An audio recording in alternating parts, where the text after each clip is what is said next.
Assalamualaikum warahmatullahi wabarakatuh. Selamat datang di channel Siraman Ilmu, tempat kita membasuh dahaga intelektual dengan kucuran hikmah dan fakta-fakta ilmiah yang menakjubkan. Rekan-rekan sekalian, bagaimana kabar iman hari ini? Semoga tetap kokoh sekuat akar gunung yang menghujam ke perut bumi. Karena kita sedang mendekati momentum agung Idul Adha dan musim haji, kali ini kita tidak hanya akan membahas sejarah, tapi kita akan membedah sains di balik ritual haji. Kita sering mendengar bahwa agama dan sains itu musuhan. Katanya, kalau sudah bicara iman, logika harus mati. Tapi benarkah begitu? Justru di video ini, kita akan melihat bahwa rukun-rukun haji yang terlihat tradisional ternyata adalah teknologi spiritual yang sangat canggih dan selaras dengan hukum fisika, kimia, hingga biologi modern. Pastikan rekan-rekan tonton sampai habis, karena di akhir video kita akan menyadari bahwa setiap tetes keringat jamaah haji ternyata memiliki penjelasan ilmiah yang sangat masuk akal. Bagian pertama, misteri tawaf, mengapa melawan arah jarum jam. Mari kita mulai dengan rukun yang paling ikonik, tawaf. Jutaan orang bergerak melingkar mengelilingi Ka'bah. Tapi pernahkah Anda menyadari suatu yang janggal? Kita tawaf berlawanan arah jarum jam, atau counterclockwise.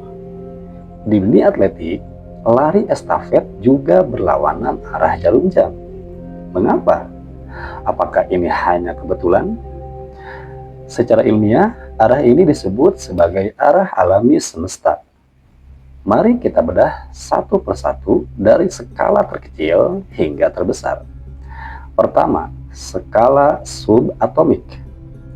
Jika kita melihat atom, yaitu partikel terkecil penyusun tubuh kita, elektron bergerak mengelilingi inti atom dengan arah yang sama seperti jamaah tawaf, berlawanan arah jarum jam. Kedua, skala astronomi. Bumi kita berotasi pada porosnya berlawanan arah jarum jam.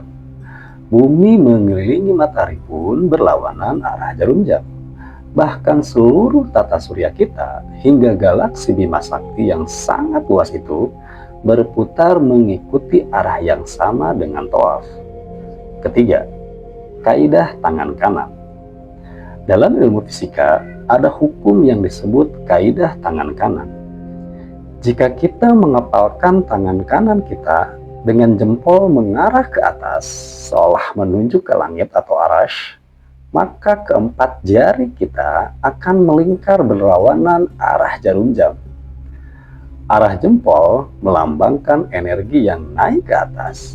Artinya, secara simbolis dan fisis, gerakan tawaf adalah gerakan yang mengumpulkan energi untuk naik menuju Sang Pencipta.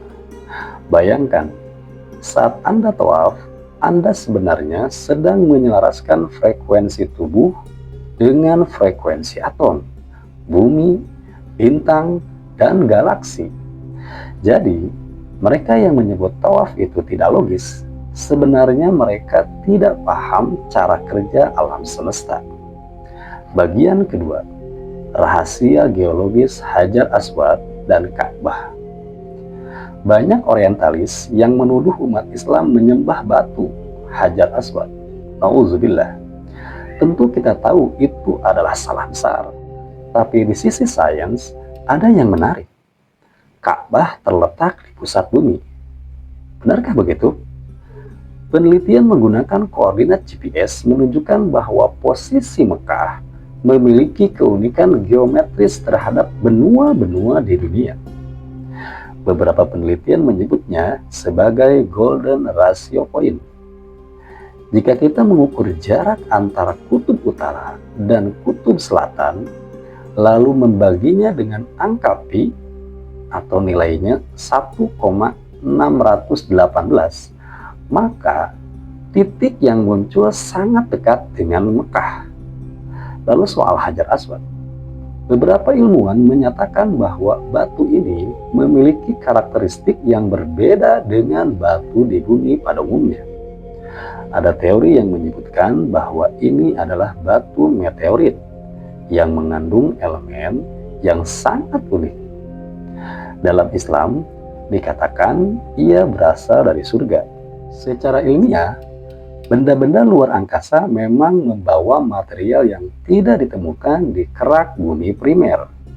Keberadaan batu ini di sudut Ka'bah berfungsi sebagai titik mulai yang memberikan medan elektromagnetik tertentu bagi mereka yang bertawaf di sekelilingnya. Bagian ketiga, sa'i, teknologi interval, training, dan endorfin. Setelah tawaf, jamaah melakukan sa'i, berlari-lari kecil antara Safa dan Marwah sebanyak 7 kali. Jarak totalnya sekitar 3,15 km. Bukan jarak yang pendek untuk orang tua atau mereka yang kurang sehat. Tapi kenapa jutaan orang bisa menyelesaikannya? Disinilah fisiologi olahraga bicara. Gerakan sa'i bukan lari maraton yang konstan, melainkan interval training. Ada saat berjalan tenang, dan ada saat lari kecil di antara pilar hijau. Yang pertama, efek endorfin. Olahraga beban dan kardio dalam durasi 30-45 menit, durasi rata-rata sa'i, memicu otak melepaskan beta endorfin. Ini adalah morfin alami tubuh. Fungsinya adalah untuk menghilangkan rasa sakit, menimbulkan perasaan senang, dan memberikan ketenangan luar biasa. Kedua, kapasitas oksigen. Saat melakukan sa'i, dengan pernapasan yang diiringi zikir, asupan oksigen ke otak itu meningkat. Kondisi ini disebut high flow state, di mana seseorang merasa sangat fokus dan jernih. Inilah alasan mengapa setelah sa'i, banyak jamaah yang menangis bahagia meski kakinya lecet. Secara sains, kimia otak mereka telah diriset menjadi lebih positif. Bagian keempat, keajaiban cairan Zam-Zam, air yang hidup.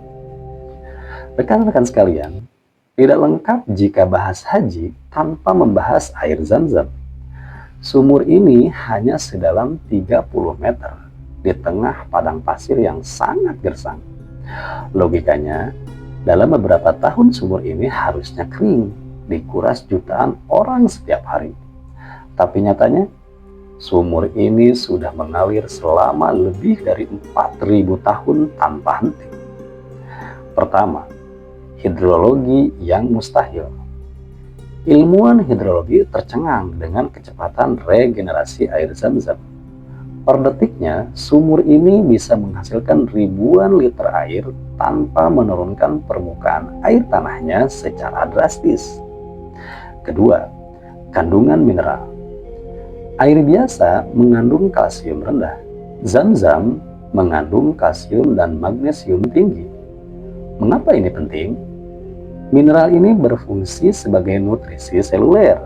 Itulah mengapa Nabi Shallallahu Alaihi Wasallam bersabda, air Zam-Zam sesuai niat peminumnya.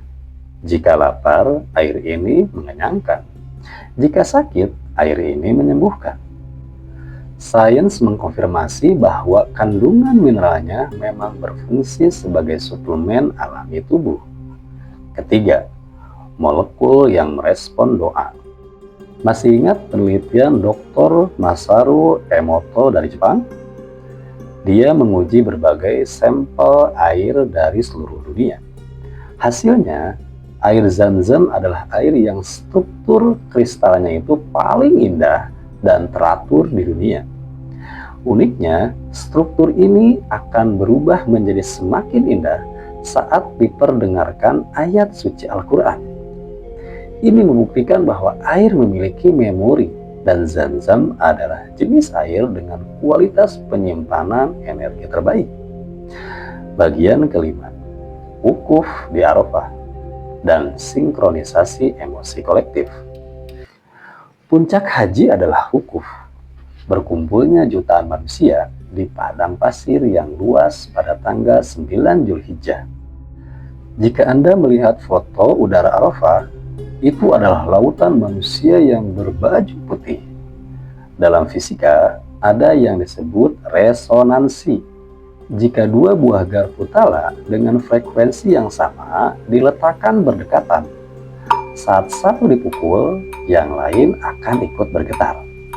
Bayangkan, jutaan manusia di Arafah, semuanya memakai baju yang sama, pakaian ihram, mengucapkan kalimat yang sama, talbiyah, dan memohon kepada Tuhan yang sama.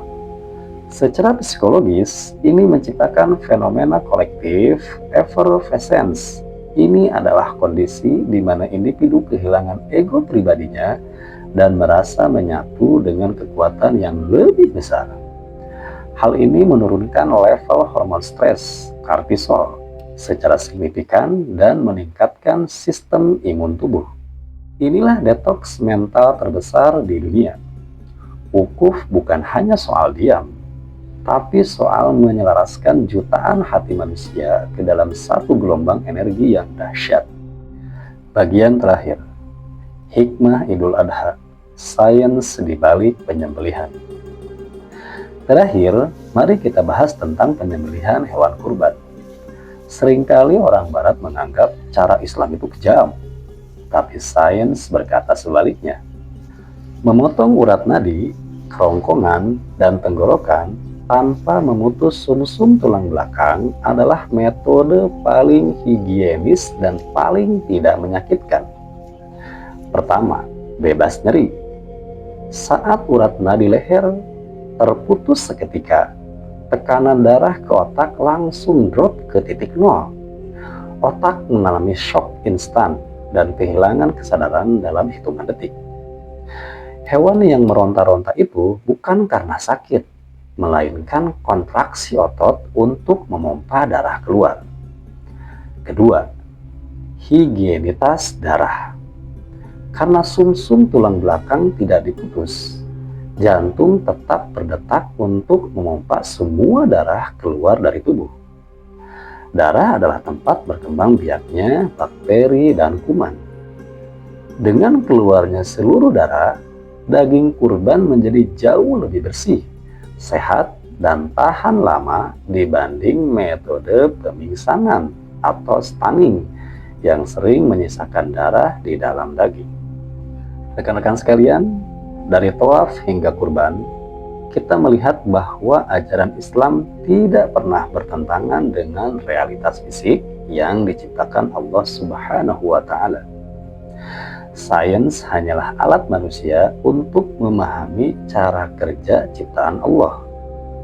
Ibadah haji adalah bukti nyata bahwa syariat ini dirancang oleh zat yang menciptakan atom, yang mengatur galaksi, dan yang memahami anatomi manusia. Jadi, jangan pernah ragu dengan imanmu. Semakin cerdas seseorang, seharusnya ia semakin beriman, karena ia akan menemukan sidik jari Allah di setiap fenomena alam semesta. Di momen Idul Adha ini, mari kita kurbankan ego kita. Kurbankan rasa malas kita untuk belajar. Dan mari kita dekati Allah dengan ilmu, karena ibadah tanpa ilmu itu timpang. Dan ilmu tanpa ibadah itu buta. Terima kasih sudah menonton video ini sampai selesai. Dukungan rekan-rekan sangat berarti untuk membantu channel Siraman Ilmu ini terus memproduksi konten-konten edukasi berkualitas. Jika menurut rekan-rekan video ini bermanfaat, tolong bagikan ke grup WhatsApp keluarga, teman, atau media sosial lainnya. Siapa tahu lewat satu share dari rekan-rekan, ada orang yang kembali yakin dengan kebenaran Islam melalui sains. Sampai jumpa di video berikutnya. Tetaplah haus akan ilmu, tetaplah basah dengan zikir. Wassalamualaikum warahmatullahi wabarakatuh.